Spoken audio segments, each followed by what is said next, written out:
This is the kind of controversy that follows Wilders wherever he goes. These are anti-Wilders protesters. They say having him speak here gives him a legitimacy he doesn't deserve.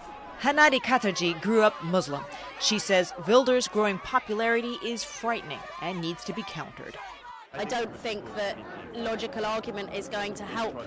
I don't think that you can have a logical argument with a fascist because they're a fascist. And by giving them a respectable platform, speaking in the House of Lords, by giving someone with such abhorrent views that respectable platform in our government, that makes their views legitimate. This is the other side. These are the supporters of Wilders, known as the English Defence League, an anti-Islam group known for their violent protests.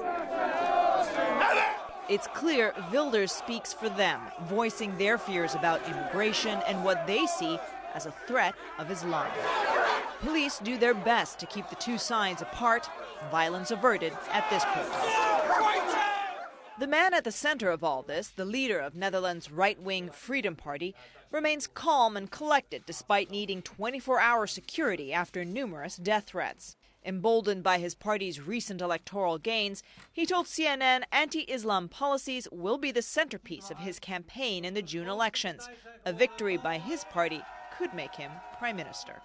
It would be ridiculous to say that all Muslims are terrorists. Unfortunately, almost all terrorists are Muslims, but not the other way around.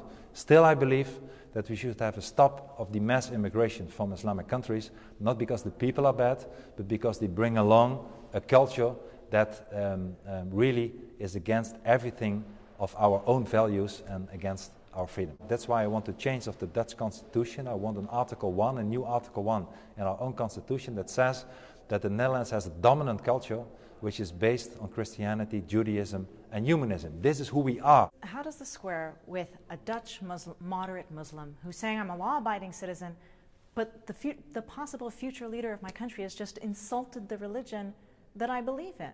Any more immigration from any Islamic countries, I say that any Muslim that is in the Netherlands today that abides by our laws, by our constitution, by our values, is welcome to stay. They don't have to fear me at all.